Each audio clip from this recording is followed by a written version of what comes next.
Hello student, welcome to our স্কুলওয়ালা YouTube channel. আমি এনামুল। আজকে আমি তোমাদের ক্লাস 8-এর পরিবেশ ও বিজ্ঞান বইয়ের প্রকৃতিতে ও জীবজগতে বিভিন্ন রূপে কার্বন যৌগের অবস্থান অধ্যায়ের কিছু বিষয় আলোচনা করব। চলো শুরু করা যাক।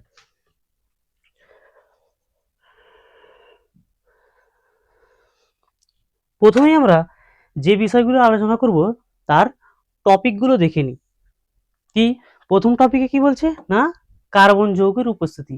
আচ্ছা, আমি অধ্যায়তেই প্রথম অধ্যায়ের নামে বললাম কার্বন, টপিকেও প্রথম বলছি কার্বন যৌগের উপস্থিতি। কার্বন আসলে কি? কার্বন হলো কার্বন হলো এমন একটি মৌল যা জল, বাতাস, গাছ, মানুষ সব কিছুর মধ্যেই রয়েছে। আমরা যে খাবার খাই, যে বাতাসে শ্বাস নিই, কয়লা, গ্যাস, কার্বন, ইভেন গাছ কিভাবে বাতাস পরিষ্কার করে, এই সব কিছুর মধ্যেই রয়েছে কার্বন। এই সব কিছুর সঙ্গে সম্পর্ক রয়েছে কি কার্বন। আমরা এখানে দেখব কার্বন কখনো কখনো মুক্ত অবস্থায় রয়েছে, আবার কখনো কখনো কার্বন একাধিক মৌলের সঙ্গে যুক্ত হয়ে যৌগ অবস্থাতেও রয়েছে। আরো বিস্তার আমরা আলোচনায় দেখব। তারপর কি দেখবো আমরা না, কার্বনের চক্র। কি কার্বনের চক্র দেখব। বলছে কার্বন চক্রটাকে কি দেখবো এখানে আমরা, যে গাছ পরিবেশ থেকে কার্বন ডাইঅক্সাইড শোষণ করছে, সেই গাছকে আমরা অর্থাৎ মানুষ প্রাণীরা ভক্ষণ করছি, আবার আমরাই পুনরায় পরিবেশে কার্বন ডাইঅক্সাইড রূপে ত্যাগ করছি। তাহলে কি হচ্ছে, এই যে কার্বন, এই যে কার্বন ডাইঅক্সাইড, এই যে গাছ, গাছ থেকে এই যে প্রাণী,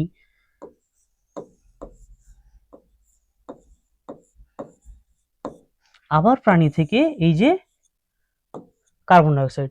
তাহলে কি দেখলাম, তাহলে আমরা এখানে না, পরিবেশ থেকে গাছ কার্বন ডাইঅক্সাইড নিচ্ছে, আবার সেই কার্বন ডাইঅক্সাইড আমরা অর্থাৎ মানুষ প্রাণীরা কি করছি, নিচ্ছি, এই গাছটাকে খাচ্ছি, আবার আবার আমরাই আবার পুনরায় পরিবেশে ফিরে দিচ্ছি। এই যে কার্বনের চক্র, কার্বন থেকে গাছ, গাছ থেকে প্রাণী, এই প্রাণী থেকে কার্বন, এই চক্রটাই হলো কার্বনের চক্র। আচ্ছা, এইখানে আমরা দেখব কার্বন, এইখানে আমরা দেখব যে বাতাস থেকে কিভাবে কার্বন কমছে, বায়ুমণ্ডল থেকে মানে পরিবেশ থেকে কিভাবে কার্বন কমছে, আবার পুনরায় কিভাবে কার্বন পরিবেশে ফিরে আসছে। ঠিক আছে, তারপর কি দেখবো আমরা না, কার্বনের বহুরূপতা। আচ্ছা, কার্বনের বহুরূপতা বলার আগে আমাদের এই বহুরূপ মানে কি, বহুরূপ মানে নয় একই জিনিসের ভিন্ন ভিন্ন রূপ, একই জিনিসের ভিন্ন ভিন্ন রূপ হলে সেটা বহুরূপ। তো এই একই জিনিসের ভিন্ন ভিন্ন রূপ হলে এই যে ঘটনাটা ঘটে, একই জিনিসের ভিন্ন ভিন্ন রূপ, এই ঘটনাটাই হচ্ছে বহুরূপতা। আর কার্বন, যেহেতু এখানে কার্বন বলেছে, তাহলে দেখবো আমরা এখানে আমরা দেখবো যে কার্বন বিভিন্ন বিভিন্ন রূপ অবস্থায় অবস্থান করছে। কখনো কখনো কার্বন হয়ে যাচ্ছে হীরা, কখনো হয়ে যাচ্ছে কয়লা, কখনো হয়ে যাচ্ছে গ্রাফাইট, বিভিন্ন অবস্থায় পাওয়া যাচ্ছে কার্বন। তখন কি দেখবো না, এটা কার্বনের বহুরূপতা। ডিটেল আমরা এই আলোচনা করার সময় আরো জানবো। তাহলে প্রথম টপিকে আমরা ফিরে আসা যাক। কি না, প্রকৃতিতে কার্বন ঘটিত যৌগের অবস্থান। প্রকৃতিতে কার্বন ঘটিত যৌগের অবস্থান প্রথমে কি বলছে দেখছি, বলছে কার্বন পরমাণুর বিশেষ কিছু ধর্মের জন্য জীবদেহের সমস্ত জৈব অণু তৈরিতে কার্বন অপরিহার্য। মানে কি বলছে, বলছে আমাদের এই যে জীবদেহের প্রায় সবই গুরুত্বপূর্ণ পদার্থই কার্বন দিয়ে তৈরি। কি বিশেষ ধর্মের জন্য, কি বিশেষ ধর্ম এখানে আমাদের দেখিয়েছে না, এক নম্বরে আমাদেরকে দেখিয়েছে যে কার্বনের চতুর্যোজ্যতা। কি দেখেছে, কার্বনের চতুর্যোজ্যতা। কার্বনের চতুর্যোজ্যতা বলতে কি বুঝি আমরা, কার্বনের চতুর্যোজ্যতা বলতে আমরা কি বুঝি,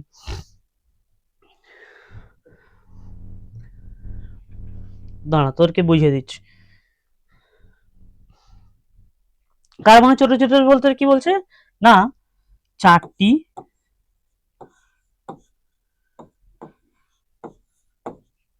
সমযোজী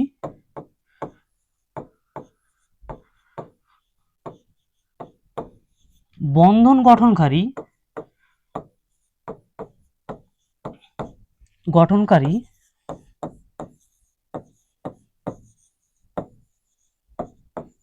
ক্ষমতা।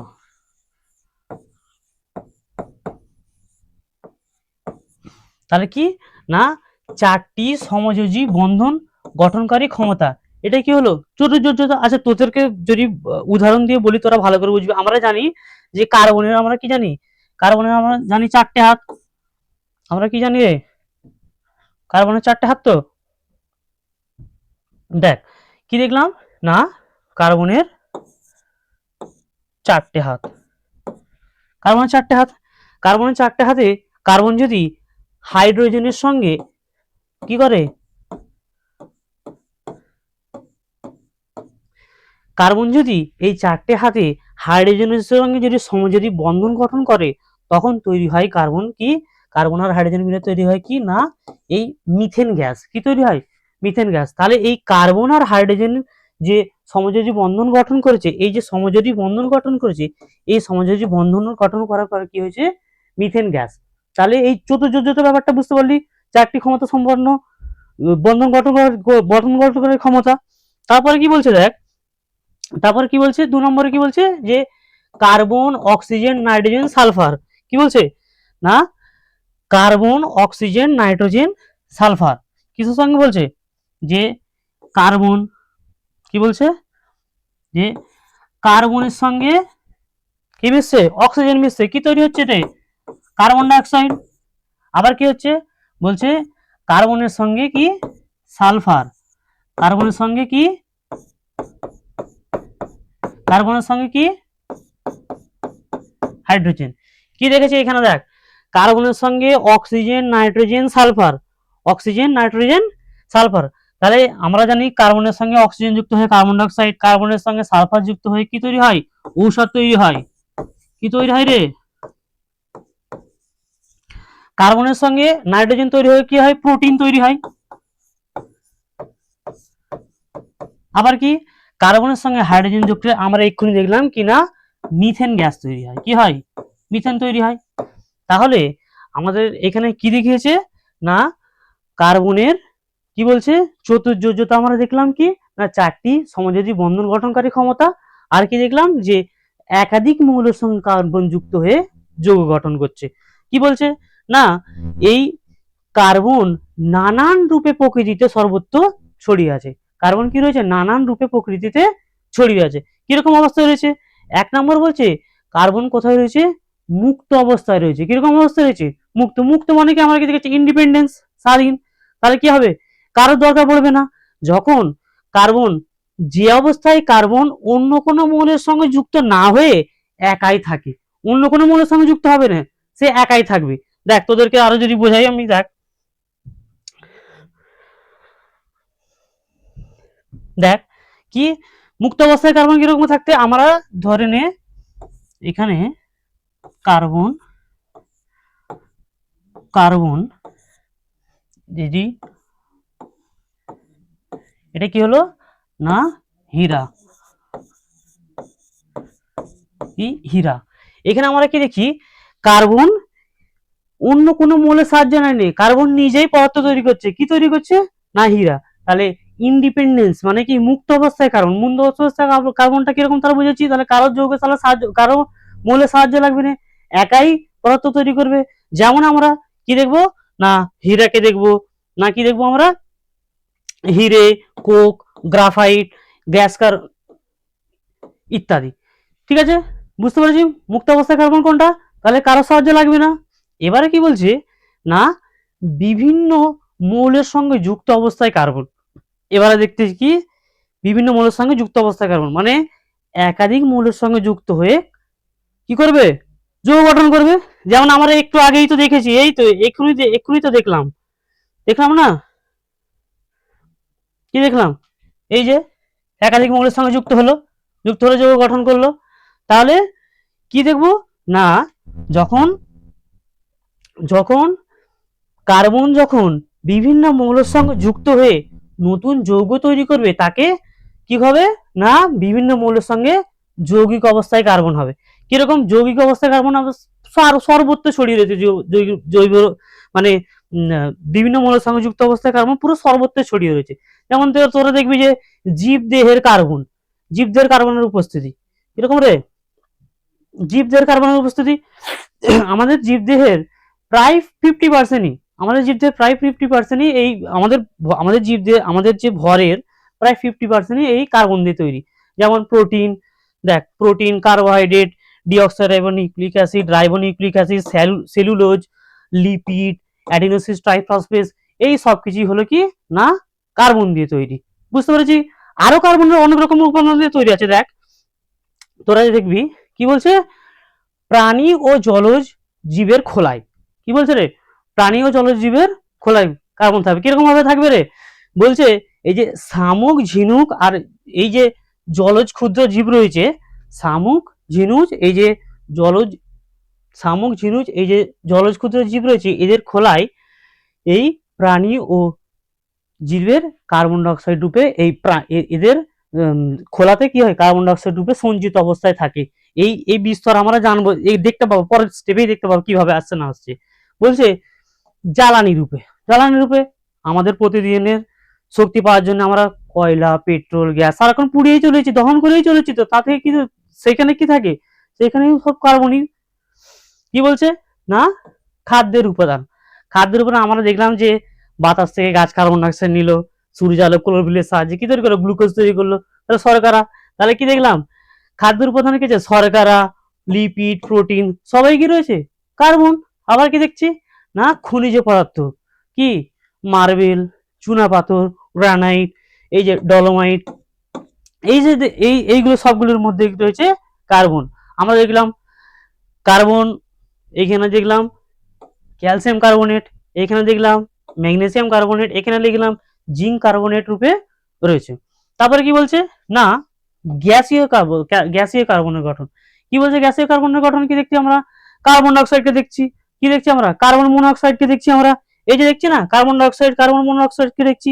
বলছে দৈনন্দিন জীবনে ব্যবহৃত কার্বন, দৈনন্দিন জীবনে ব্যবহৃত এই আমার টি শার্ট থেকে শুরু করে এই আমার পেন, এই যা কিছু সবকিছুই দেখছি, এই সবকিছুই প্রায় সবকিছুই কার্বন দিয়ে গঠিত। যেমন দেখবো রেশম, পশম, পাট, পোশাক তৈরি হয়, আসবাবপত্র, ইলেকট্রনিক, এক মিনিট, ইলেকট্রনিক দ্রব্য, জীবনদায়ী ঔষধ, অ্যালকোহল, ক্লোরোফর্ম, বেনজিন, টলোইন প্রভৃতি কি হয়, এই সবকিছু হচ্ছে কি না কার্বনের উপাদান, কার্বন দিয়ে তৈরি। কি দেখবো এইবারে, এতক্ষণ আমরা দেখলাম যে কি কার্বন প্রকৃতিতে মুক্ত অবস্থায় রয়েছে কোথায় কোথায়, আবার কোথায় কোথায় কি রয়েছে না বিভিন্ন একাধিক মৌলের সঙ্গে যুক্ত অবস্থায় কার্বন ছিল। এইবারে বলছে কি না পরিবেশ থেকে কার্বন ডাইঅক্সাইড রূপে কার্বনের অপসারণ, মানে কি পরিবেশ থেকে কিভাবে কার্বন ডাইঅক্সাইড কমছে, কিভাবে কমে যাচ্ছে ব্যাপারটা দেখাচ্ছে। কি প্রথমে বলছে বাতাসে কার্বন ডাইঅক্সাইড, বাতাসে কার্বন ডাইঅক্সাইড আবদ্ধীকরণ, মানে বাতাস থেকে কিভাবে কার্বন ডাইঅক্সাইড কমছে, কিভাবে কমছে চলো দেখে ভাই আমার তাহলে বাতাস থেকে কিভাবে কার্বন ডাইঅক্সাইড কমছে। কোথায় রে অ্যাড,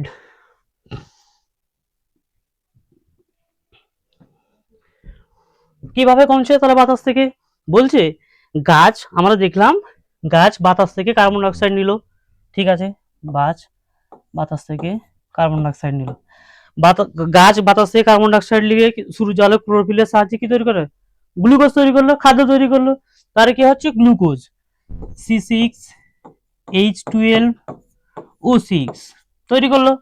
আবার এই গ্লুকোজ একাধিক সংখ্যক গ্লুকোজ যুক্ত হয়ে তৈরি হলো স্টার্চ, কি তৈরি হলো স্টার্চ তৈরি হলো, কি দেখবো স্টার্চ C6H10O5 আর কি এ ইন সকাং, মানে অনেকগুলো গ্লুকোজ একসঙ্গে যুক্ত হয়ে, এই যে আমরা দেখলাম যে গ্লুকোজ, গ্লুকোজে দেখেছিলাম কি রে ভাত, কি দেখেছিলাম রে আলু,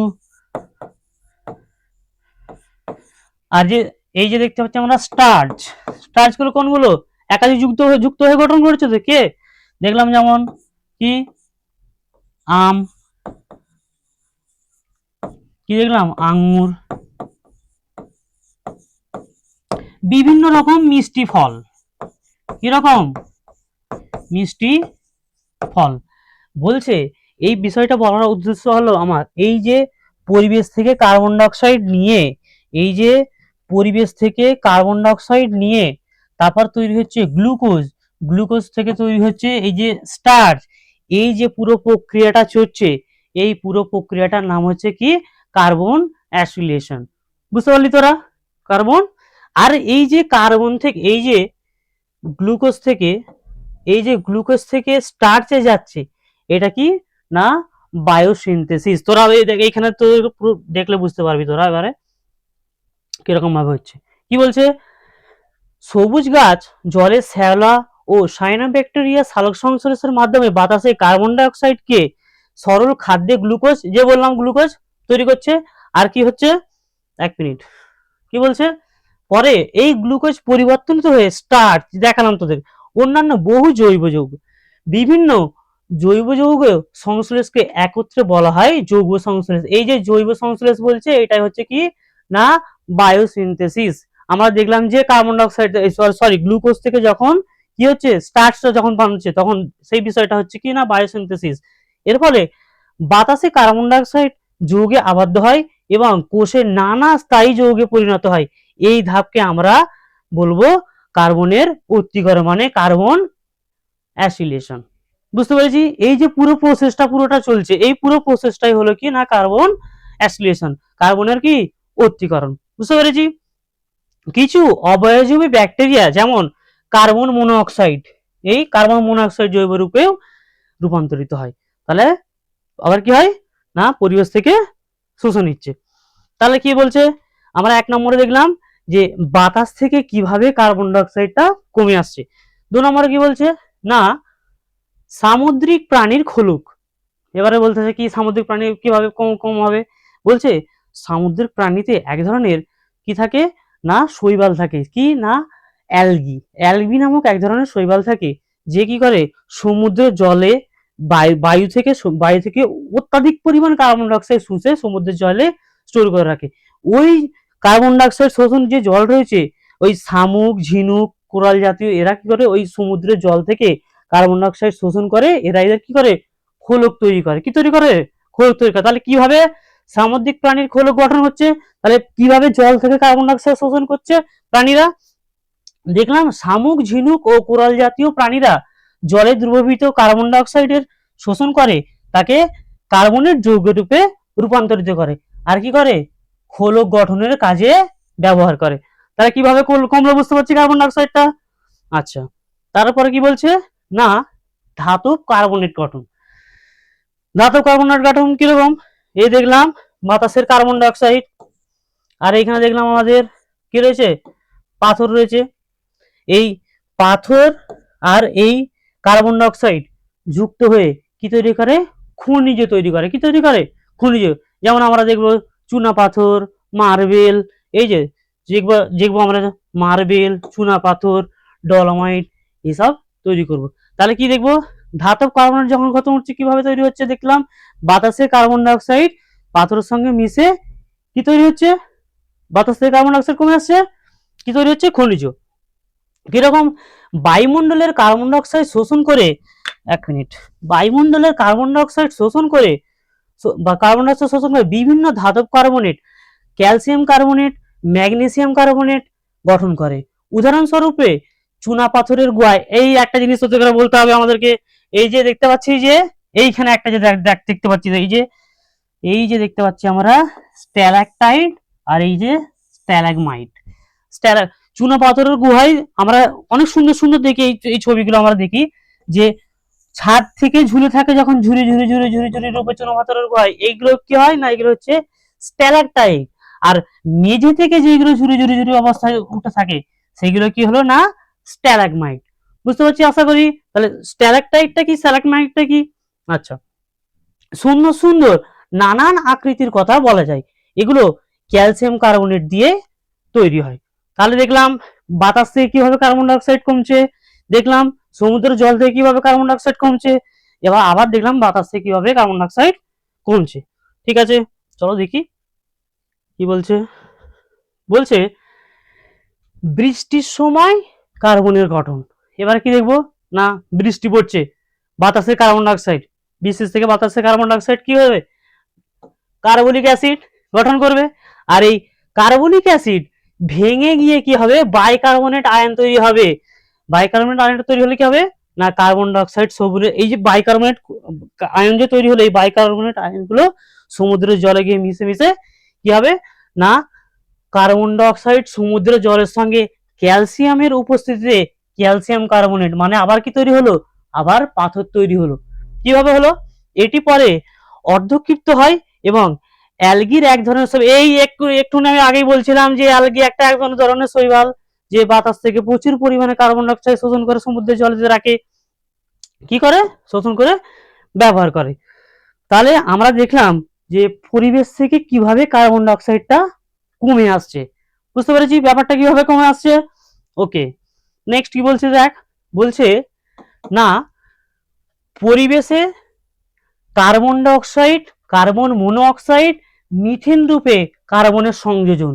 এবারে বলতেছে একটু আগে দেখলাম যে কার্বন পরিবেশ থেকে কিভাবে কার্বন কমে আসছে, এবারে কি বলছে কিভাবে পুনরায় কার্বন ফিরে যাবে। এবারে কি পরিবেশ থেকে কার্বন ডাইঅক্সাইড, কার্বন মনোঅক্সাইড আর মিথেন রূপে ফিরে যাচ্ছে। কিরকম, প্রথম 1 নম্বর পয়েন্টে কি বলছে না জীবের শ্বসন আর খাদ্যের জারণ। জীবের শ্বসন, আমরা প্রাণীরা কি করি, নিঃশ্বাসের সাহায্যে কি কার্বন ডাইঅক্সাইড বাতাসে ফিরিয়ে দিচ্ছে না।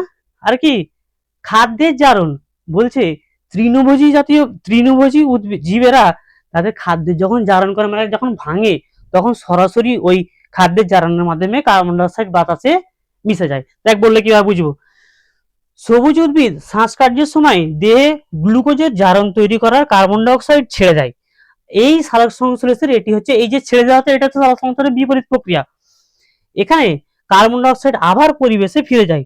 সমস্ত তৃণভোজী জীব উদ্ভিদ দেহ থেকে প্রাপ্ত খাদ্যের ভাঙন তৈরি করে কার্বন ডাইঅক্সাইড বাতাসে ফিরিয়ে দেয় এবং অন্যান্য এবং অন্যান্য পরভোজী জীবরা তৃণভোজী জীবদের দেহজ খাদ্য থেকে পুষ্টি লাভ করে।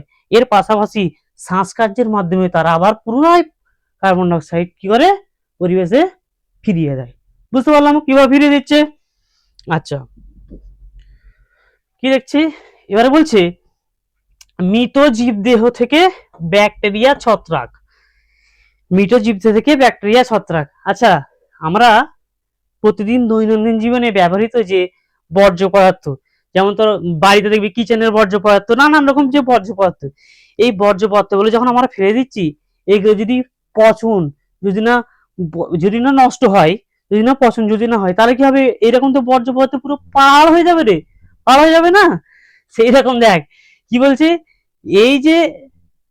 এই যে আমাদের দৈনন্দিন জীবনে ব্যবহৃত যে বর্জ্য পদার্থগুলো রয়েছে, ব্যাকটেরিয়া ছত্রাক এরা কি করে নানান রকম ক্রিয়া করার মাধ্যমে এরা এগুলোকে কি করে, দেখ কি বলছে, তোমরা সকলেই ভিজে কাঠ বা পাউরুটিতে ছাতা ধরতে দেখেছি আমরা, দেখেছি তো। তোমরা জানো গরমকালে দুপুরে রান্না করা ডাল বা ভাতও জীবাণুর বিক্রিয়ায় নষ্ট হয়ে যায়, তো। মৃত জীবদেহ বা উদ্ভিজ প্রাণীতে জটিল অণুদের পরিবর্তন না ঘটলে পৃথিবীর নানান বর্জ্য ভরে উঠতে, আমি একটু আগে বললাম না যে আমাদের যে বর্জ্য পদার্থগুলো যদি নষ্ট না হতো বর্জ্য পুরো পাহাড় হয়ে যেত না।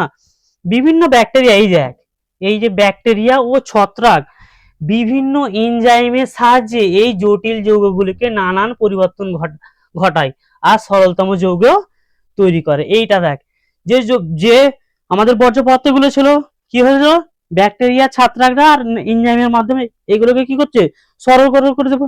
এই যে পরিবর্তন ঘটানোর সময় এই সরলতম যখন করছে তখন কিছু পরিমাণ কার্বন ডাইঅক্সাইড, এই কিছু পরিমাণ কার্বন এই মাটির সাহায্যে কি মিশে যাচ্ছে, পরিবেশে ফিরে যাচ্ছে। আবার আমরা দেখি না যখন বর্জ্য পদার্থ কিছুদিন একদিন দুদিন পরে থেকে একটা স্মেল টাইপের কোনো কিছু আসে, তখন কি হয়, এইটা হচ্ছে এই সরলীকরণ, এই যে জটিল নানান পরিবর্তন হচ্ছে তখন কি দেখা যায় না মিথেন রূপে পরিবেশে আবার পুনরায় কার্বন ফিরে যায়।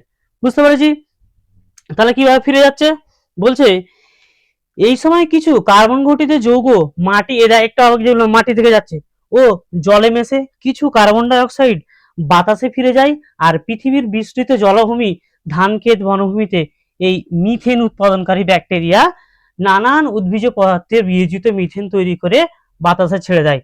গবাদি পশুদের পাকস্থলীতে যেসব ব্যাকটেরিয়া উদ্ভিদের সেলুলোজ হজমে সাহায্য করে তারাও মিথেন তৈরি করে। উই পোকার অন্ত্র বসবাসকারী জীবাণুরাও মিথেন তৈরি করে বাতাসে ছেড়ে দেয়। এইভাবে বায়ুমণ্ডলে মিশে যাওয়া মিথেন বায়ুমণ্ডলের উষ্ণতা বৃদ্ধি করে। এই কথাটা দেখ, মিথেন হলো অন্যতম গ্রিনহাউস গ্যাস। মিথেন হলো অন্যতম গ্রিনহাউস গ্যাস। তাহলে আমরা দেখতে পেলাম যে ব্যাকটেরিয়া ও ছত্রাকের দ্বারা কিভাবে বায়ুমণ্ডল কিভাবে আবার পুনরায় এই কার্বন কিভাবে পরিবেশ আবার ফিরত আসছে। বুঝতে পেরেছি? আচ্ছা, কি বলছে এবার? হ্যাঁ, বলছে কি না, মানুষের জ্বালানি দহন, সিমেন্ট আর এই দাবানল আর অগ্নি উৎপাত। মানুষের জ্বালানি যেমন আমরা দৈনন্দিন জীবনে শক্তির জন্য পেট্রোল, ডিজেল, গ্যাস দহন করে চলেছি, পুড়িয়ে চলেছি না? তাহলে সরাসরি কি হচ্ছে, বায়ুমণ্ডলে আমরা কি হচ্ছে, কার্বন আমরা ফিরে দিচ্ছি, কার্বন ডাইঅক্সাইড ফিরে দিচ্ছি। যেমন সিমেন্ট তৈরিতে প্রচুর পরিমাণে কার্বন অক্সাইড, সিমেন্ট তৈরির সময় প্রচুর পরিমাণে এই দেখ, এই যে অক্সাইড কোথায় গেল রে, এই যে প্রচুর পরিমাণে চুন লাগে, কার্বন অক্সাইড প্রচুর পরিমাণে চুন লাগে। এই চুন কি করে না, কার্বন মনোঅক্সাইডকে ভেঙে এই কার্বন অক্সাইড আর কি তৈরি হচ্ছে না, কার্বন ডাইঅক্সাইড। আর আমাদের যখন দাবানল, যখন অগ্নি উৎপাতের সময় হয়, তখন ওই দাবানল অগ্নি উৎপাতের সময় আমাদের কার্বন মনোঅক্সাইড সরাসরি কি পরিবেশে মিশে যায়। কি বলছে দেখে নে, শক্তির প্রয়োজনে আমরা রোজই পুড়িয়ে চলেছি তেল, কয়লা, গ্যাস, কাঠ পুড়িয়ে চলেছি। এইসব জ্বালানি দহনের প্রতিদিনই হাজার হাজার টন কার্বন মনোঅক্সাইড আর কার্বন ডাইঅক্সাইড বাতাসে মিশে যাচ্ছে। সিমেন্ট তৈরির জন্য প্রচুর পরিমাণে চুন লাগে এবং পোড়া চুন তৈরির সময় চুনা পাথরকে গরম করা হয়। আর রাসায়নিক বিক্রিয়া, এই যে ক্যালসিয়াম কার্বনেট যে রয়েছে, ক্যালসিয়াম কার্বনেট ভেঙে কি তৈরি হচ্ছে, কার্বন ডাইঅক্সাইড তৈরি হচ্ছে। আর এই উৎপন্ন কার্বন ডাইঅক্সাইড বাতাসে মিশে যায় প্রকৃতির নানান ঘটনার অনুৎপাতের মাধ্যমে দিয়ে বাতাসে কার্বন ডাইঅক্সাইড আর কার্বন মনোক্সাইড কি হয়, আবার পরিবেশে মিশে যায়। তাই দেখতে বুঝতে পারলাম কিভাবে কার্বন ডাইঅক্সাইড মিশে যাচ্ছে। এবার কি বলছে না, সমুদ্রের শোষিত কার্বন ডাইঅক্সাইড দেখলি, সমুদ্রের কত পরিমাণে ঝিনুক, শামুক, কোরাল জাতীয় তারা সব কি করলো, কার্বন ডাইঅক্সাইডকে শোষণ করে নিল, নিজের খোলক তৈরি করলো, একটু আগে দেখলি। এইবারে কি হচ্ছে, এই এই যে শামুক, ঝিনুক, কোরাল, এরা যখন মারা যাবে কিংবা এদের যখন প্রয়োজন থাকবে না, যখন কি হবে, এদের এই মারা গেলে এদের খোলকগুলো কি আমরা পুড়িয়ে দিই না? তাহলে পুড়িয়ে দিলে কি হবে, কার্বনটা পুনরায় আবার পরিবেশে ফিরে চলে আসছে। কি না, বিজ্ঞানীরা হিসাব করে দেখেছেন যে মানুষের সৃষ্ট নানান কাজকর্মের ফলে প্রায় অধিকাংশ, প্রায় আমাদের 48% যে কার্বন রয়েছে, সেই কার্বন প্রায় সমুদ্রের জলেতে শোষিত অবস্থায় থাকে। এই দেখ, কার্বন ডাইঅক্সাইডের বিরাট অংশ 48% শোষণে সমুদ্রের জল। এর ফলে বাতাসে কার্বন ডাইঅক্সাইডের পরিমাণ ততটা বাড়তে পারে না। পরিবেশের তাপমাত্রা বৃদ্ধির সঙ্গে সঙ্গে কার্বন ডাইঅক্সাইড শোষণকারী অ্যালগির শোষণ ক্ষমতা আগামী দিনে কমে যেতে পারে বলে আশঙ্কা করা যাচ্ছে।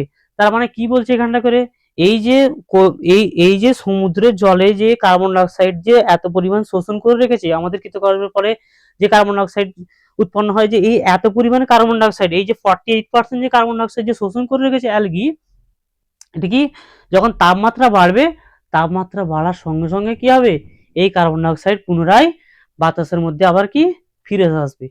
বুঝতে পেরেছি? তাহলে এটা হলে কি হবে, দেখ, পরিবেশে কার্বন ডাইঅক্সাইডের পরিমাণ আরো বেড়ে যাবে। বুঝতে পেরেছিস?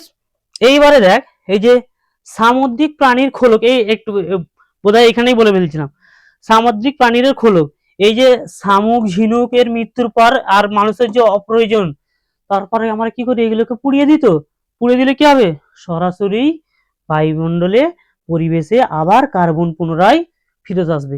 দেখলাম ওরা শোষণ করে রেখেছিল, আবার ওদের যখন পুড়িয়ে দেওয়া হবে অপ্রয়োজনীয়, তখন আবার কি হবে, পুনরায় কার্বন ফিরে আসলো। এই খোলকগুলোকে পোড়ায়, তার ফলে বাতাসে প্রচুর পরিমাণে কার্বন ডাইঅক্সাইড মিশে যায়। বুঝতে পারলি কি বলতেছে? তাহলে আমরা কি কি দেখলাম এখানে বলতো? এইখানে আমরা দেখেছি যে কার্বন, এখানে দেখলাম যে কে পরিবেশ থেকে কিভাবে কার্বন চলে আসলো তারপরে দেখলাম যে পুনরায় কিভাবে কার্বন ফিরে আসলো, বিভিন্ন রকম ভাবে দেখলাম তোদের। দেখ কিভাবে এসেছিল। এইবারে আমরা কি দেখব না, এইবারে আমরা দেখব বহুরূপতা। কি দেখব আমরা, কি দেখব,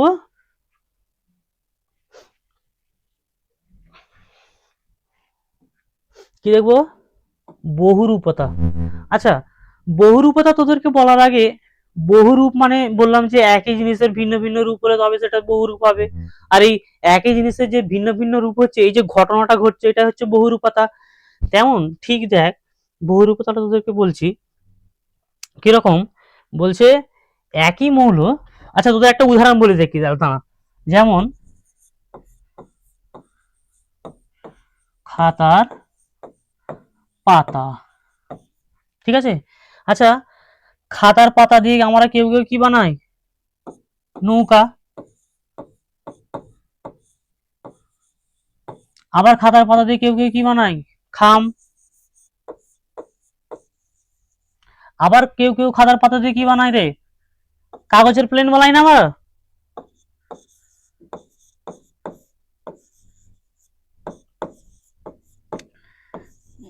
প্লেন।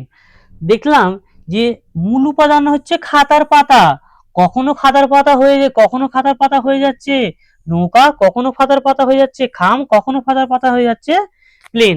তাহলে এই যে একই জিনিসের ভিন্ন ভিন্ন রূপ অবস্থা হচ্ছে, এটাই হচ্ছে কি না বহুরূপ। আর এই যে ঘটনাটা পুরোটা যে ঘটছে, এই ঘটনাটা হচ্ছে কি না বহুরূপতা। এই ঘটনাটা কি হচ্ছে রে, বহুরূপতা। এমন কয়েকটি কিছু মৌল রয়েছে যাদের এরকম বহুরূপতা দেখা যায়। দেখ তোদেরকে দেখাচ্ছি, দেখ কি, যেমন দেখলাম আমরা সালফার, কি রয়েছে সালফার। দেখ সালফারকে যখন আমরা গরম করি তখন সালফার কি পাওয়া যায় না, গুঁড়ো অবস্থায়, গুঁড়ো অবস্থায় সালফার পাওয়া যায়। আবার ওই সালফারকে যখন আমরা ঠান্ডা করব তখন আমরা কি করবো না, ক্রিস্টাল সালফার পাবো। মূল উপাদান হচ্ছে সালফার, কখনো কখনো পাওয়া যাচ্ছে আবার গুঁড়ো সালফার, গরম করলাম, কখনো আবার কি হয়ে গেল ঠান্ডা করার পরে ক্রিস্টাল সালফার। মূল উপাদান একই কিন্তু বিভিন্ন রূপ। তাহলে এটা কি হলো, সালফারের বহুরূপ। কি বলছে, কার্বন। এটা ভালো করে দেখ, এটা আমাদের লেসনের মধ্যে এইবারে এইটার মধ্যে এটাই পড়বো আমরা, কার্বন। তাহলে কি কার্বন, কার্বন কখনো কখনো কি হচ্ছে হীরা, কখনো কখনো কি হচ্ছে গ্রাফাইট, কখনো কখনো কি হচ্ছে কয়লা। তাহলে মূল উপাদান হচ্ছে কার্বন, কার্বন কখনো কখনো হীরা, কখনো গ্রাফাইট, কখনো কয়লা। এই যে বিভিন্ন রূপ অবস্থায় আছে, এটাই হচ্ছে কি বহুরূপ। আর এই যে ঘটনাটা ঘটছে, এই ঘটনাটা হচ্ছে কি না বহুরূপতা। তাহলে এখানে কার হচ্ছে কার্বন, তাহলে কি হলো কার্বনের বহুরূপতা। বুঝতে পেরেছি। কি দেখছে, phosphorus, sulphur, carbon, phosphorus, boron, ঠিক আছে। ফসফরাস, ফসফরাসকে আমরা কি দেখবো না, কখনো কখনো দেখবো সাদা ফসফরাস, কখনো কখনো দেখবো লাল ফসফরাস, কখনো কখনো দেখবো কালো ফসফরাস। মূল উপাদানটা আমাদের একই কিন্তু বিভিন্ন বিভিন্ন অবস্থায় আছে। আশা করি তোরা সকলেই বুঝতে পারছিস যে বহুরূপতার জিনিসটা কি, একই মৌল দিয়ে গঠিত কিন্তু তার বিভিন্ন বিভিন্ন রূপ, বিভিন্ন বিভিন্ন রূপ। এই যে ঘটনাটা ঘটছে এটা হচ্ছে কি বহুরূপতা। আমাদের এই ক্লাস 8 এর মধ্যে পড়ার আছে এই কার্বনের বহুরূপতাটা পড়া আছে। আমরা এই কার্বনের বহুরূপটা দেখবো। আর এখানে যে বোরন রয়েছে, দেখ বোরনকে বলছে কি, কি এমারসন বোরন, স্ফটিক বোরন, দেখতে পাচ্ছিস। আচ্ছা, তাহলে আমরা যেহেতু আমাদের অধ্যায়ের মধ্যে কার্বনের বহুরূপতা রয়েছে, তাহলে আমরা কি পড়বো না, কোথায় গেল রে, এই বহুরূপতা রয়েছে। বহুরূপতাটা কি বলছে দেখি তাহলে, কোনো একটি মৌল যখন একাধিক ভিন্ন ভিন্ন রূপে পাওয়া যায় কিন্তু সব রূপই সেই একই মৌল দিয়ে তৈরি, তখন সেই রূপগুলোকেই বলবো বহুরূপতা। যে কথাটা বললাম তোদেরকে, এই ঘটনাটাকে বলবো বহুরূপতা। সালফার ছাড়া কার্বন, ফসফরাস, বোরন একাধিক রূপ আছে। এছাড়াও হ্যাঁ, আরেকটা জিনিস তোদেরকে বলা হয়নি, আমরা এতক্ষণ মৌল বললাম যে গ্যাস আছে না অক্সিজেন, এই যে অক্সিজেন রয়েছে, আমরা কখনো অক্সিজেনকে শ্বাস নিচ্ছি, আবার অক্সিজেন কি হচ্ছে ওজন রে, ওজন গ্যাস। এটাও হচ্ছে কি বহুরূপতা। মূল উপাদান হচ্ছে অক্সিজেন, কখনো কখনো আমরা শ্বাস নিচ্ছি, আবার কখনো কখনো ওজন হয়ে যাচ্ছে। বুঝতে পেরেছি। এবারে কার্বনের বহুরূপতা তোদেরকে যেটা দেখালাম, কি না একই কার্বন কিন্তু রূপ আলাদা, তাই কার্বনের বহুরূপতা। যেমন আমরা কার্বনে কি রেখেছি, হিরে, গ্রাফাইট, চারকোল, কোক, ফুলারিন, এগুলোকে দেখেছি তো। আচ্ছা, কি বলতেছে, এই যে কার্বনের বহুরূপতা রয়েছে, এর ভৌত ধর্ম ও রাসায়নিক ধর্ম দিক থেকে যদি দেখি, তখন দেখব ভৌত ধর্মের সঙ্গে, এদের যে ভৌত ধর্মের সঙ্গে কি দেখবো, এর রং, দ্রাব্যতা, ঘনত্ব, এগুলো কি হয়, বহুরূপতা দেখতে পাওয়া যায়। আর যখন রাসায়নিক ধর্ম যখন দেখবো, তখন কি দেখবো, লাল থেকে লাল, সাদা, ফসফরাস, অক্সিজেন, ওজন দেখবো। মৌলের বহুরূপতা গুলো আণবিক গঠন আলাদা হয়, তাই তাদের ভৌত ধর্মের পার্থক্যও দেখা যায়, যেমন রং, ঘনত্ব, দ্রাব্যতা। অনেক সময় বহুরূপতাগুলো দেখতেও আলাদা হয়, কখনো কখনো রাসায়নিক ধর্মের পার্থক্য দেখা যায়, যেমন লাল ও সাদা ফসফরাস, ওদেরকে একটু আগে যে ছবির মধ্যে দেখিয়েছি। আর অক্সিজেন ও ওজন, তাপমাত্রা ও চাপ পরিবর্তন করলে এই যে পরিবর্তনটা ঘটছে, এই যে একই মৌল থেকে বিভিন্ন বিভিন্ন যে যৌগ গঠনটা ঘটছে, এটা কিন্তু খুব সহজ ব্যাপার নয়, অনেক শক্ত কঠিন ব্যাপার এটা। কি, এই যে তাপমাত্রা ও চাপ পরিবর্তন করলে এক রূপ থেকে অন্য রূপে পরিবর্তিত ঘটছে, তবে এই অন্তঃপরিবর্তন সবসময় সহজ নয়। কার্বনের বহুরূপগুলোর আন্তঃপরিবর্তন খুবই কঠিন, খুবই কঠিন। বুঝতে পারলি? এইবার দেখবো কার্বনের রূপভেদ। আমরা কার্বনকে দেখবো একবার ক্রিস্টালাইন হচ্ছে, মানে নিয়তাকার, একটা কি দেখবো, একবার কি দেখবো না ক্রিস্টালাইন দেখবো, একবার দেখবো নিয়তাকার, আর একবার কি দেখবো অ্যামারফাস, মানে কি দেখবো না অনিয়তাকার রূপে। আচ্ছা, ক্রিস্টালাইন মানে নিয়তাকার, মানে তোরা বুঝতেই পারছিস নিয়তাকার মানে কি, যে নিয়ম মেনে চলবে, যে জ্যামিতিক স্ট্রাকচারটা গঠন করে মেনে মেনে গঠন হবে, তাই হবে সেই হবে নিয়তাকার। যেমন দেখ, এই যে এইখানে দেখ, এরা দেখ একটা জ্যামিতিক স্ট্রাকচার গঠন করে গঠন হয়েছে, এর কোনো এলোমেলো অবস্থায় নেই। কি বলছে না, যেসব কার্বনের গঠন খুব সুন্দর, নিয়ম মেনে সাজানো, তাদেরকে বলো নিয়তাকার। যেমন আমরা দেখলাম হীরা, গ্রাফাইট, ফুলারিন, এরা সব কি, এরা নিয়তাকার, নির্দিষ্ট এই নিয়ম মেনে গঠন করে, এলোমেলো ভাবে এরা কেউ গঠিত হয় না। ঠিক আছে, এবার কি বলছে, গ্রাফাইট আর হীরের ভৌত ধর্ম আর গঠন কি বলছে, তাহলে আমরা দেখে নিলাম যে কার্বনের উপস্থিতিকে দুটো ভাগে ভাগ করেছে, একটা হচ্ছে ক্রিস্টালাইন, একটা হচ্ছে অ্যামারফাস। এই যে ক্রিস্টালাইন মানে হচ্ছে অনিয়তাকার, আর সরি ক্রিস্টালাইন নিয়তাকার আর অনিয়তাকার দেখলাম, জ্যামিতিক স্ট্রাকচার গঠন করে থাকবে। আবার কেউ কেউ পরে বলছে, এটা কি বলছে না, গ্রাফাইটের গঠন আর ভৌত ধর্ম কি দেখলো, গ্রাফাইট মানে আমরা দেখেছি পেন্সিলের মধ্যে যেটা থাকে রে, কি বলছে, কার্বন পরমাণু স্তর স্তর করে সমান্তরাল ভাবে সাজানো থাকে। এই দেখ এখানে তো দেওয়া আছে, এই দেখ এই যে একটা স্তর রয়েছে, স্তর না বলে তোকে যে চাদর যদি বলি, একটা চাদর রয়েছে, তারপর আবার একটা চাদর রয়েছে, তারপর একটা চাদর রয়েছে, কিন্তু একটা জিনিস লক্ষ্য করে দেখ, একটা চাদর থেকে আর একটা চাদরের মাঝখানে কিন্তু অনেকটা দেখো ছাড় রয়েছে, গ্যাপ রয়েছে, এই গ্যাপ রয়েছে। বুঝতে পেরেছি? তাহলে কি বলছে, কার্বন পরমাণু স্তর স্তর করে সমান্তরালভাবে সাজানো থাকে, এই স্তরগুলোর মধ্যে দূরত্ব বেশি আর আকর্ষণ বল দুর্বল, তাই স্তরগুলো একে অপরের সহজেই পিছলে যায়। এই কারণে গ্রাফাইট কি নরম ও পিচ্ছিল। তাহলে গ্রাফাইট কি নরম পিচ্ছিল, কিসের জন্য পিচ্ছিল, দেখতে পাচ্ছি এদের কতটা ছাড় আছে, গ্যাপ আছে, এই জন্য এদের এই যে দূরত্ব, এই জন্য এদের আকর্ষণ বলটা কম, এই জন্য কি এরা কি হয় দুর্বল, নরম ও পিচ্ছিল হয়। তাহলে আমরা গ্রাফাইটকে যখন দেখলাম কি না, গ্রাফাইট কি নরম ও পিচ্ছিল, কিসের জন্য না, এরা বেশি দূরত্ব, আকর্ষণ বল এদের মধ্যে বেশি, এই জন্য। এবারে কি দেখবো আমরা না, হীরাকে দেখবো। দেখ হিরে কি দেখবো, হীরের গঠন বলতেছে, এই একটু আগেই দেখলাম যে একটু আগেই যে দেখলাম এখানে, দেখ এখানে যে গ্যাপ মতো ছিল, এইখানটা দেখ, এদের মধ্যে দেখ এরকম কোনো কিছু আছে নাই। তার মানে কি, এই কার্বন পরমাণুর ত্রিমাত্রিক জালের মতো শক্তভাবে যুক্ত থাকা কোনো স্তর বিভাজন নেই এদের মধ্যে, কোনো এই যে ওদের যেরকম যে এরকম স্তর বিভাজন চলে, একটার পর একটা ছাড় দিয়ে ছাড় তুলে, এদের ওরকম বিভাজন নেই। এদের বন্ধনগুলো খুব দৃঢ়, এই যে বন্ধনগুলো রয়েছে খুব দৃঢ়, তাই হীরে খুব শক্ত এবং এর ঘনত্ব অনেক বেশি থাকে। তাহলে আমরা দেখলাম হিরে আর গ্রাফাইট দুজনকে দেখলাম। গ্রাফাইট দেখলাম কি না নরম আর পিচ্ছিল, আর হিরেকে কি দেখলাম খুব শক্ত। তো তারপর এই জিনিসটা জানার, এই যে হীরা আর গ্রাফাইটের গঠনটা জানার পরে, ধর্মটা জানার পরে আমি যদি তোদেরকে জিজ্ঞাসা করি, যে তোদের বই থেকে জিজ্ঞাসা করছে কি না তেলের খনি খোঁড়ার যন্ত্রে হিরে না গ্রাফাইট কোনটি ব্যবহার করব? তেলের খনি ঘটছে, হিরে ব্যবহার, যদি গ্রাফাইট যদি আমরা ব্যবহার করি কি হবে? গ্রাফাইট পিচ্ছিল, গ্রাফাইট ব্যবহার করলে খোঁড়ার সময় কি সহজে ভেঙে যাবে? তো ভেঙে যাবে না, তাহলে কি ব্যবহার করব?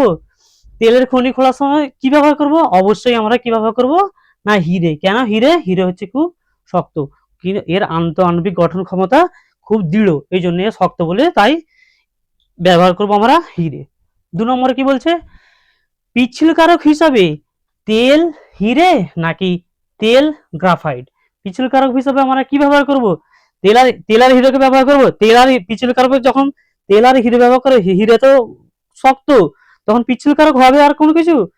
অবশ্যই আমরা এখানে কি ব্যবহার করব? গ্রাফাইট। কেন? আমরা দেখেছি গ্রাফাইটের আন্তঃআণবিক গঠন ক্ষমতা যেটা রয়েছে অনেকটা দূর পরিমাণে রয়েছে, ওই জন্য আমরা দেখবি পেন্সিলে যখন লিখছি স্মুথলি লিখে চলে যাচ্ছে না, এটা পিচ্ছিল কারক, ওই জন্য। তাহলে অবশ্যই আমরা পিচ্ছিল কারক হিসাবে কি ব্যবহার করব না তেল আর গ্রাফাইট ব্যবহার করব। বুঝতে পেরেছিস? আচ্ছা, কি বলছে? তাপ পরিবাহিতা। এই যে গ্রাফাইটকে দেখলাম আর হিরেকে দেখলাম কি না তাপ পরিবাহিতা, বলছে গ্রাফাইট আর হিরে এই দুজনেই কি তাপের সুপরিবাহী। দেখ, হিরে ও গ্রাফাইট এই দুটোই তাপের সুপরিবাহী। আর কি তড়িৎ পরিবাহিতা? তড়িৎ পরিবাহিতা কি বলতে, গ্রাফাইটের মধ্যে তড়িৎ যেতে পারবে, মানে তড়িৎ প্রবাহিত, কিন্তু হিরের মধ্যে যেতে পারবে না। গ্রাফাইট তড়িতের সুপরিবাহী, কিন্তু হিরে তাপের কুপরিবাহী, সরি তড়িতের কুপরিবাহী। রাসায়নিক ধর্মে কি দেখবো? দুজনকেই পোড়ালে কার্বন ডাইঅক্সাইড তৈরি হবে, কিন্তু গ্রাফাইট যে বেশি সক্রিয়, গ্রাফাইট, তাই হিরে কম সক্রিয়। তাহলে আমরা কি দেখলাম? তাপ পরিবাহিতা দেখলাম হিরে আর গ্রাফাইটের মধ্যে, দেখলাম যে দুজনেই তাপের সুপরিবাহী। আর তড়িতে কি দেখলাম না গ্রাফাইট সুপরিবাহী আর হিরে কুপরিবাহী। রাসায়নিক ধর্মে দেখলাম দুজনকেই পোড়ালে কার্বন ডাইঅক্সাইড, কিন্তু গ্রাফাইট যে হচ্ছে বেশি সক্রিয় আর হিরে হচ্ছে কম সক্রিয়। এবার হচ্ছে কি ফুলারিন। ফুলারিন আমি ওই যখন পড়াচ্ছিলাম তখন তোদেরকে বললাম ফুলারিনের ব্যাপারটা। কি বললো না এই ফুলারিন যখন বলবো, আমরা দেখলাম এক জায়গায় দেখেছিলাম যে মুক্ত অবস্থায় কার্বন, কার্বন কারো সাহায্য নেবে না, এইখানে ঠিক সেই রকম কার্বন, কার্বন 60টা কার্বন, আবার কখনো কখনো কার্বন 70টা কার্বন। এই 7টা কার্বন 70টা কার্বন একসঙ্গে ফুটবল আকৃতি, এই যে ছবিটা দেখ, এই দেখ, এই যে ফুটবলের মতো গোলাকার গঠন কার্বনের, দেখে নে। এইটা আবার হয় ষড়ভুজ আর পঞ্চভুজ আকৃতি হয়। এই যে ষড়ভুজটা তোরা এখানে দেখতে পাবি, এই দেখ 1 2 3 4 5 6, এই যে গঠনটা দেখ, এটা হচ্ছে ষড়ভুজ। আবার পঞ্চভুজ যখন হবে দেখবি 1 2 3 4 5 এরকম ভাবে হয়, এর গঠনটা হয় কি ফুলারিন। ফুলারিন হলো কার্বনের একটি বহুরূপ, কার্বনেরই বহুরূপ ফুলারিন। আমি বললাম যে কি মুক্ত অবস্থায় কার্বন, কার্বন দিয়ে আছে, এতে সাধারণত 60টি বা 70টি কার্বন পরমাণু থাকে। এর গঠন ফুটবলের মতো গোলাকার। আর ফুলারিন নিয়ে বর্তমানে ইলেকট্রনিক্স ও বিজ্ঞান চিকিৎসা, এই ফুলারিন নিয়ে নানান রকম জিনিস তৈরি হয়। যেমন এখন যেমন আমরা যদি দেখি বিভিন্ন রকম ঔষধ, তারপর হচ্ছে একদম অতি ক্ষুদ্র ক্ষুদ্র যে যন্ত্র, যে চিকিৎসা বিজ্ঞান লাগে, সেই সব এই ফুলারিন দিয়ে তৈরি হচ্ছে এখন। বুঝতে পারছিস? আচ্ছা, কি বলছে? অনিয়তাকার। আমরা সেই প্রথমেই দেখেছিলাম নিয়তাকার যে জ্যামিতিক স্ট্রাকচার মেনে চলছিল, ঠিক আছে, যে সবকিছু নিয়ম মেনে গঠিত হচ্ছিল, যেমন দেখলাম যে হিরে। এবারে কি বলছে না অনিয়তাকার, যে এলোমেলো অবস্থায় কোনো কিছু নিয়ম মেনে না মেনেই হয়ে যাবে। কি কিরকম? এই দেখ, এই যে স্ট্রাকচার, যে ছবিটা তোরা দেখতে পাচ্ছিস, দেখ এটা কোনো কিছু নিয়ম মেনে আছে? এলোমেলো অবস্থায় যেখানে হোক চলে যাচ্ছে। দেখ বলছে কি যেসব কার্বনের ভেতরের গঠন এলোমেলো, নিয়ম মেনে সাজানো নয়, তাদেরকে বলবো অনিয়তাকার। যেমন কি কোক, চারকোল, কয়লা, ভূষাকালি, এই যে কয়লা, এই গ্যাস কার্বন, এগুলো সব কি না অনিয়তাকার। এদের কোনো জ্যামিতিক স্ট্রাকচার হয়নি, এরা যে কোনো রকম ভাবেই এলোমেলো ভাবেই গঠিত হয়ে যায়। বলছে কি চারকোলের অধিশোষণ ধর্ম, চারকোলের অধিশোষণ। আচ্ছা, চারকোলের অধিশোষণ ধর্ম বলার আগে তোদেরকে বলি চারকোলটা কি। চারকোলটা কি, আমাদের যে কাঠকে যদি বাতাসের অপরিমাণে যদি ধরলে একটা কাঠ নিলাম, কাঠকে একটা টিনের কৌটোর মধ্যে রেখে যদি তাতে আগুন লাগিয়ে টিনের কৌটোটা যদি বন্ধ করে দেওয়া যায়, তার বাতাস তখন থাকবে না।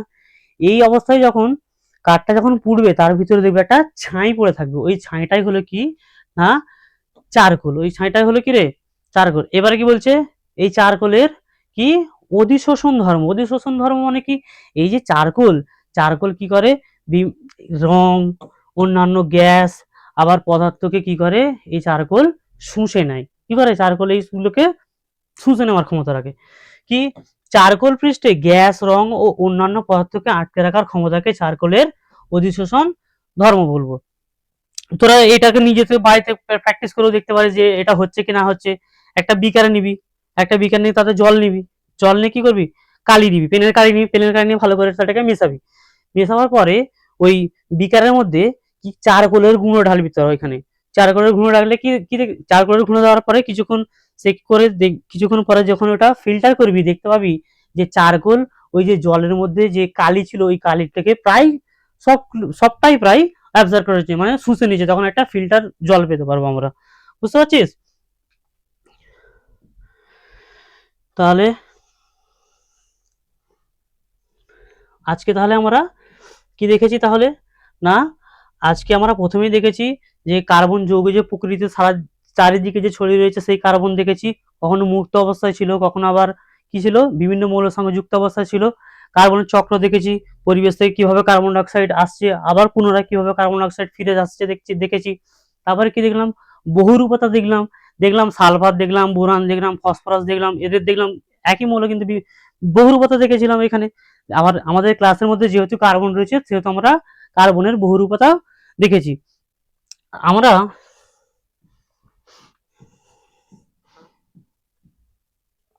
কার্বনের বহুরূপতা আমরা কার্বনের বহুরূপতা দেখেছি। আচ্ছা, তাহলে আজকে এখান পর্যন্তই, তাহলে এখান পর্যন্তই। আর পরের ক্লাসে এর পরের টপিক নিয়ে আলোচনা করব। আর যদি তোদের কোনো কিছু ডাউটস কোয়ারি থাকে তাহলে তোরা অবশ্যই কমেন্ট করে জানাবি। আর এই অধ্যায় সংক্রান্ত কোনো নোটসের জন্য তোরা অবশ্যই এই স্কুলওয়ালা যে অফিসিয়াল ওয়েবসাইটটা আছে ওয়েবসাইটটা ভিজিট করবি, ভিজিট করলে তারা নোট সংক্রান্ত তথ্য পেয়ে যাবি। আর আজকে তাহলে এখানে শেষ করছি, তাহলে পরের ক্লাসে আবার এরপর থেকে আমরা শুরু করব। Thank you.